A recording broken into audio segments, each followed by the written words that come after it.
आज है 23 मार्च 2024 और आज की जो मोस्ट इम्पॉर्टेंट करंट अफेयर है वो हम आपके लिए लेकर आए हैं जो आपके सभी गवर्नमेंट एग्जाम्स के लिए इम्पॉर्टेंट है। हमारा पहला क्वेश्चन कह रहा है कि हाल ही में किसे लोकायुक्त नियुक्त किया गया है। ऑप्शन ए है संजय कुमार, ऑप्शन बी है लालमल शावमा, ऑप्शन सी है किशोर मकवाना, ऑप्शन डी है इनमें से कोई नहीं। से आंसर हो जाएगा ऑप्शन बी लालमल शावमा। अभी रिसेंटली लालमल शावमा को लोकायुक्त नियुक्त किया गया है। वहीं जो किशोर मकवाना है उन्हें एससी के अध्यक्ष का कार्यभार उन्होंने संभाला है और श्री एस राजीव हैं उन्होंने सीबीसी में सत्यकर्ता आयुक्त को नियुक्त किया गया है और संसद सुरक्षा का प्रमुख अनुराग अग्रवाल को बनाया गया है। करंट अफेयर में इंपॉर्टेंट है, याद रखना। वहीं राष्ट्रीय अनुसूचित जनजाति आयोग का सदस्य आड़ा लकड़ा को नियुक्त किया गया है और बैंक ऑफ इंडिया के गैर कार्यकारी अध्यक्ष एम आर कुमार नियुक्त हुए हैं। अगला क्वेश्चन कह रहा है कि हाल ही में पूर्वोत्तर खेल 2024 का तीसरा संस्करण कहाँ शुरू हुआ है। भी रिसेंटली क्या हुआ है कि हमारे पूर्वोत्तर भारत में 2024 पूर्वोत्तर भारत का जो तीसरा संस्करण है वो स्टार्ट हुआ है। तो वो कहाँ स्टार्ट हुआ है। ऑप्शन ए है असम, ऑप्शन बी है मणिपुर, ऑप्शन सी है नागालैंड और ऑप्शन डी है इनमें से कोई नहीं। से आंसर हो जाएगा ऑप्शन सी नागालैंड। रिसेंटली पूर्वोत्तर भारत का तीसरा संस्करण नागालैंड में स्टार्ट हुआ है। नागालैंड की कैपिटल है कोहिमा, असम की दिसपुर और मणिपुर की कैपिटल है इम्फाल। वैसे हमारे पूर्वोत्तर भारत में टोटल 7 राज्य आते हैं। पहला है असम, दूसरा है अरुणाचल प्रदेश, तीसरा है मणिपुर, चौथा है मिजोरम, पांचवा मेघालय, छठा है नागालैंड और सातवां है त्रिपुरा। ठीक है, इसमें से जो नागालैंड है वहाँ पूर्वोत्तर खेल 2024 का तीसरा संस्करण हुआ है। इसे 7 सिस्टर्स कहते हैं। उनका वन ब्रदर सिक्किम को कहा जाता है। ये भी याद रखना, एग्जाम्स के लिए इंपॉर्टेंट है। वहीं इससे रिलेटेड करंट अफेयर है कि 1 दिसंबर को नागालैंड का राज्य दिवस मनाया जाता है। हम हर साल नागालैंड स्थापना दिवस कब मनाते हैं तो वो मनाते हैं 1 दिसंबर को और 1 दिसंबर को ही एड्स दिवस भी मनाया जाता है। हॉर्नबिल महोत्सव 2023 ये भी कहाँ स्टार्ट हुआ है, नागालैंड में। केंद्रीय स्वास्थ्य मंत्री हैं, उन्होंने नागालैंड के पहले मेडिकल कॉलेज है उसका भी उद्घाटन किया है और आधार से जुड़ा जो जन्म पंजीकरण है वो शुरू करने वाला पूर्वोत्तर का पहला राज्य भी नागालैंड ही बन चुका है। इसके अतिरिक्त आरबीआई ने पूर्वोत्तर में नागालैंड में अपना क्षेत्रीय कार्यालय भी खोला है। ये थी हमारी करंट अफेयर जो कि नागालैंड से संबंधित थी। अगला क्वेश्चन कह रहा है कि हाल ही में जारी विश्व प्रसन्नता सूचकांक में भारत कौन से स्थान पर है। तो अभी रिसेंटली जारी हुई है वर्ल्ड हैप्पीनेस इंडेक्स यानी विश्व प्रसन्नता सूचकांक, जिसमें मैंने आपको बताया था कि जो फिनलैंड है उसने टॉप किया है। यानी नंबर 1 पे कौन रहा है, फिनलैंड यानी कि फन, जो फन करते हैं वो नंबर 1 पे रहते हैं खुशी में। तो फिनलैंड यानी फन जो है वो प्रसन्नता सूचकांक में नंबर 1 पे रहा है। पर इसमें हमारे इंडिया की रैंक पूछी है तो ऑप्शन ए है 170वें, ऑप्शन बी है 112वें, ऑप्शन सी है 126वें, ऑप्शन डी है इनमें से कोई नहीं। से आंसर हो जाएगा ऑप्शन सी 126वें। रिसेंटली विश्व प्रसन्नता सूचकांक यानी वर्ल्ड हैप्पीनेस इंडेक्स जारी की गई है और इसमें इंडिया की रैंक 126 नंबर पे रही है। ठीक है, और टॉप किया है फिनलैंड ने। आगे बढ़ते हैं। अगला क्वेश्चन कह रहा है कि हाल ही में 22 मार्च को कौन सा दिन मनाया गया। ऑप्शन ए है विश्व जल दिवस यानी world water day, option B है बिहार दिवस, ऑप्शन सी है उपयुक्त दोनों, ऑप्शन डी है इनमें से कोई नहीं। अभी रिसेंटली हुआ क्या है, 22 मार्च को मनाया गया है एक दिन, तो वो कौन सा मनाया गया है। से आंसर हो जाएगा ऑप्शन सी उपयुक्त दोनों। अभी रिसेंटली 22 मार्च को विश्व जल दिवस यानी वर्ल्ड वाटर डे सेलिब्रेट किया गया है क्योंकि 22 मार्च 1992 में ब्राजील के रियो दी जेनेरियो में एक सम्मेलन हुआ था और उसमें कहा गया था कि वर्ल्ड वाटर डे मनाया जाएगा जल की सुरक्षा के बारे में लोगों को बताने के लिए, उसका जीवन में क्या महत्व है उसे अवगत कराने के लिए। और सबसे पहले ये 22 मार्च 1993 में मनाया गया था। ठीक है, और इस बार इसे एक थीम के साथ मनाते हैं, हर साल इसे एक थीम के साथ मनाते हैं और 2023 में इसकी थीम रखी गई है शांति के लिए जल यानी वाटर फॉर पीस। ठीक है, वहीं बिहार दिवस मनाते हैं 22 मार्च को। बिहार की कैपिटल है पटना, चीफ मिनिस्टर है नीतीश कुमार, गवर्नर है राजेंद्र विश्वनाथ अरलेकर, यहाँ का राज्य के पुष्प है गेंदा। हर साल 22 मार्च को बिहार दिवस भी मनाते हैं, तो दोनों दिन मनाए गए हैं 22 मार्च को। एग्जाम्स के लिए इंपॉर्टेंट है, याद रखना। आगे बढ़ते हैं। अगला क्वेश्चन कह रहा है कि हाल ही में दीपक कुमार को किस राज्य का नया गृह सचिव नियुक्त किया गया है। ऑप्शन ए है केरल, ऑप्शन बी है हिमाचल प्रदेश, ऑप्शन सी है उत्तर प्रदेश, ऑप्शन डी है इनमें से कोई नहीं। सही आंसर हो जाएगा हमारा ऑप्शन सी उत्तर प्रदेश। अभी रिसेंटली हमारे यूपी यानी उत्तर प्रदेश के नए गृह सचिव नियुक्त हुए हैं। कौन? दीपक कुमार। तो याद रखना एग्जाम्स के लिए इंपॉर्टेंट है कि उत्तर प्रदेश के नए गृह सचिव कौन नियुक्त किए गए हैं? दीपक कुमार। उत्तर प्रदेश की कैपिटल है लखनऊ, इसे नवाबों का शहर कहते हैं। Chief minister Yogi Adityanath, governor है आनंदीबेन पटेल। टोटल यहाँ जिले हैं 75। ठीक है। हिमाचल प्रदेश की कैपिटल है शिमला धर्मशाला। केरल की कैपिटल है तिरुवनंतपुरम। तो इससे रिलेटेड करंट अफेयर है कि महात्मा बुद्ध कृषि और प्रौद्योगिकी विश्वविद्यालय का शिलान्यास कहाँ किया गया है? कुशीनगर में। ये मुख्यमंत्री कन्या सुमंगला योजना का अनुदान है वो 15,000 से बढ़ाकर कितना कर दिया गया है? 25,000 कर दिया गया है। वहीं उत्तर प्रदेश ने देश में पहली बार सेमीकंडक्टर नीति है वो लागू की है और 67 Akhil Bharatiya police duty meet Lucknow में आयोजित की गई है। इसके अतिरिक्त अपशिष्ट जल उपचार के लिए नोएडा को जल योद्धा के रूप में मान्यता मिली है और आदि योगी शिव की 242 फीट ऊंची प्रतिमा का है वो नोएडा में ही स्थापित की जाएगी। इंपॉर्टेंट डे पूछा गया था अभी एग्जाम में रिसेंटली कि आदि योगी शिव की कितनी फुट ऊंची प्रतिमा का नोएडा में किया गया है? तो 242 फीट। और कहाँ किया गया है? नोएडा में। किसकी है? आदि योगी शिव की। अगला क्वेश्चन कह रहा है कि हाल ही में कौन सा देश विश्व दूरसंचार मानकीकरण असेंबली 2024 की मेजबानी करेगा? ऑप्शन ए है भारत यानी कि इंडिया, ऑप्शन बी है जर्मनी, ऑप्शन सी हमारा है मलेशिया और ऑप्शन डी है इनमें से कोई नहीं। सही आंसर हो जाएगा हमारा ऑप्शन ए भारत यानी कि इंडिया। ठीक है। रिसेंटली भारत देश है वो विश्व दूरसंचार मानकीकरण असेंबली 2024 की क्या करेगा? मेजबानी। भारत की कैपिटल है न्यू दिल्ली, 1911 में बनी थी और पहले इसकी कैपिटल थी कोलकाता जो हुगली नदी के तट पर स्थित है।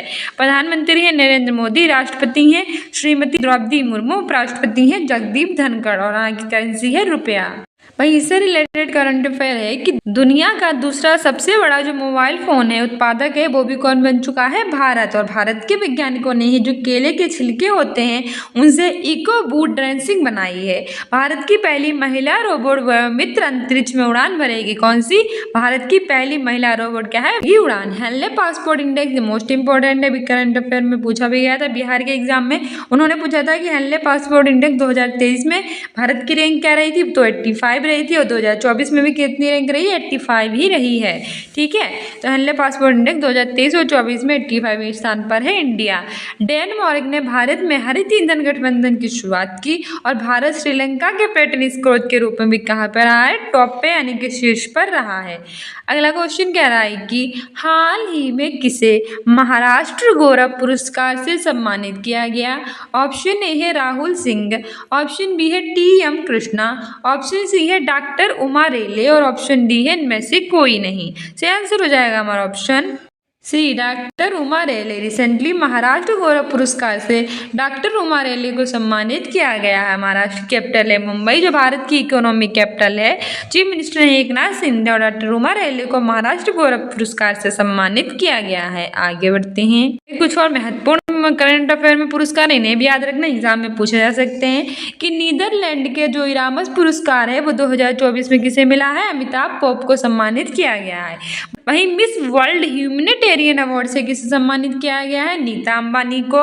रिकेन यामामोटो ने 2024 प्रित्जर पुरस्कार आर्किटेक्चर नोबेल जीता है और भारत को खसरा और रूबेला चैंपियन पुरस्कार मिला। इसके अतिरिक्त मिस वर्ल्ड 2023 का खिताब किसने जीता है?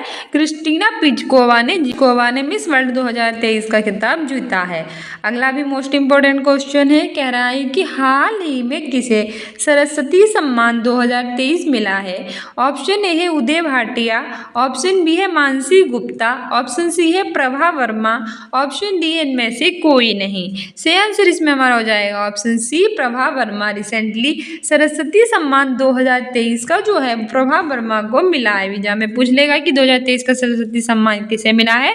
सही आंसर हो जाएगा ऑप्शन सी प्रभा वर्मा को मिला है। आगे बढ़ते हैं। अगला क्वेश्चन कह रहा है कि हाल ही में दुनिया का सबसे खराब हवा वाला देश कौन सा बना है। ऑप्शन ए है यूक्रेन, ऑप्शन बी है बांग्लादेश, ऑप्शन सी है रूस, ऑप्शन डी है श्रीलंका। सही आंसर हो जाएगा ऑप्शन बी बांग्लादेश। रिसेंटली दुनिया का जो सबसे खराब हवा वाला देश है वो बांग्लादेश बन चुका है। इसकी कैपिटल है ढाका, करेंसी है टका, प्रधानमंत्री है शेख हसीना जो सबसे लंबे समय तक शासन करने वाली शासिका हैं और अब ये दुनिया का सबसे खराब हवा वाला देश बन चुका है। रूस की कैपिटल है मॉस्को, करेंसी है रशियन रूबल, श्रीलंका की कैपिटल है कोलंबो, श्रीविजयपुरम कोट्टम। भारत और श्रीलंका के बीच में मित्र शक्ति और स्लीनेक्स एक्सरसाइज होती है। वहीं बांग्लादेश और भारत के बीच में समृद्धि एक्सरसाइज होती है। आगे बढ़ते हैं। वहीं बांग्लादेश से इम्पोर्टेंट करंट अफेयर है कि बांग्लादेश के प्रधानमंत्री हैं, उन्होंने मुस्लिम देशों के लिए साझा मुद्रा की वकालत की।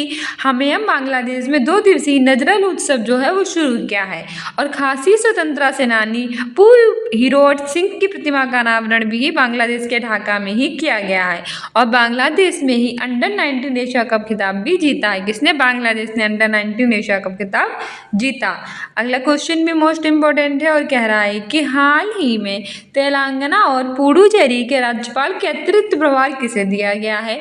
ऑप्शन ए है सीपी राधाकृष्णन, ऑप्शन बी है नरेश अग्रवाल, ऑप्शन सी है एल गणेशन और ऑप्शन डी है किशोर मकवाना। सही आंसर हो जाएगा ऑप्शन है सीपी राधाकृष्णन। रिसेंटली तेलंगाना और पुडुचेरी के जो राज्यपाल थे जिनका नाम था तमिलिसाई सौंदरराजन, उन्होंने अपने पद से इस्तीफा दे दिया। उनकी जगह पे झारखंड के राज्यपाल जो हैं सीपी राधाकृष्णन वो अतिरिक्त प्रभार संभालेंगे तेलंगाना और पुडुचेरी का। पुडुचेरी एक केंद्र शासित प्रदेश है। यहाँ के उपराज्यपाल तमिलिसाई सौंदरराजन ने इस्तीफा दे दिया और झारखंड के राज्यपाल सीपी राधाकृष्णन यहाँ के उपराज्यपाल बनेंगे। ठीक है, क्योंकि केंद्र शासित प्रदेश में उपराज्यपाल होते हैं।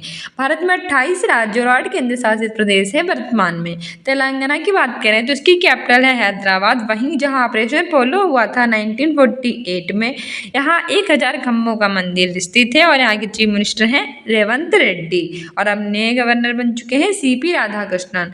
आगे बढ़ते हैं। अगला क्वेश्चन कह रहा है कि हाल ही में संजय मुखर्जी को किस राज्य के डीजीपी नियुक्त किया गया है। ऑप्शन ए है अरुणाचल प्रदेश, ऑप्शन बी है केरल, ऑप्शन सी है पश्चिम बंगाल, ऑप्शन डी है छत्तीसगढ़। सही आंसर हो जाएगा ऑप्शन सी पश्चिम बंगाल। अभी रिसेंटली जो संजय मुखर्जी हैं उन्हें पश्चिम बंगाल राज्य का नया डीजीपी यानी डायरेक्टर जनरल ऑफ पुलिस नियुक्त कर दिया गया है। बात करें पश्चिम बंगाल की तो इसकी कैपिटल है कोलकाता जो हुगली नदी के तट पर स्थित है। चीफ मिनिस्टर है ममता बनर्जी। अब यहाँ के नए डीजीपी संजय मुखर्जी का नियुक्त किया गया है। केरल की कैपिटल है तिरुवनंतपुरम, अरुणाचल प्रदेश की ईटानगर और रिसेंटली इसके एक्चुअली को जीआई टैग मिला है और छत्तीसगढ़ की कैपिटल है रायपुर। आगे बढ़ते हैं। भाई पश्चिम बंगाल से रिलेटेड इंपॉर्टेंट करंट अफेयर है कि पश्चिम बंगाल ने पहला बैसाख है उसको अपना राज्य दिवस और बांग्लार माटी बांग्लार जल को राजकीय गीत घोषित किया है। किसको? पहला बैसाख मनाया जाता है पश्चिम बंगाल में तो उसका अपना क्या बनाया है? राज्य दिवस बनाया है। बांग्लार माटी बांग्लार जल है उसको क्या बनाया है? राजकीय गीत। पश्चिम बंगाल के सुंदरबन शहर जलपाईगुड़ी जिले के काला नुनिया चावल और कादियाल माडियो को क्या मिला है? जीआई टैग यानी जियोग्राफिकल इंडिकेशन भौगोलिक संकेतक मिला है जो कि किसी विशेष क्षेत्र में विशेष वस्तुओं का प्रदान किया जाता है। 11वां बांग्लादेश पुस्तक मेला कहाँ हुआ है? कोलकाता में। और पश्चिम बंगाल के ब्रांड एम्बेसडर कौन बने हैं? सौरभ गांगुली। अगला क्वेश्चन कह रहा है कि हाल ही में भारत और किस देश के बीच संयुक्त सैन्य अभ्यास टाइगर ट्रायम्फ 24 शुरू हुआ। ऑप्शन ए है अमेरिका, ऑप्शन बी है श्रीलंका, ऑप्शन सी है इटली और ऑप्शन डी है सिंगापुर। सही आंसर हो जाएगा ऑप्शन है अमेरिका। भारत और अमेरिका देश के बीच संयुक्त सैन्य अभ्यास होता है टाइगर ट्रायम्फ 224, ये शुरू हो गया है। अमेरिका कैपिटल है वाशिंगटन डीसी, करेंसी है यहाँ डॉलर। ठीक है, श्रीलंका कैपिटल है कोलंबो, इटली की Rome. Most important current affairs. I hope you like this video. If you like it then like, subscribe and share and don't forget to subscribe this channel. मिलते हैं next video में। Keep loving, keep watching, keep sharing. साथ ही आप CTET की तैयारी करने हैं तो सुबह 8 बजे हमारी प्राइमरी लेवल की देखा कीजिए और अगर आप कर रहे हैं जूनियर लेवल की तैयारी सीटेट की तो 8 बजे रात के देखा कीजिए क्लास सीटेट प्रीवियस ईयर की और हमारी प्रैक्टिस सेट भी देखा कीजिए। मिलते हैं नेक्स्ट वीडियो में। Thank you, bye.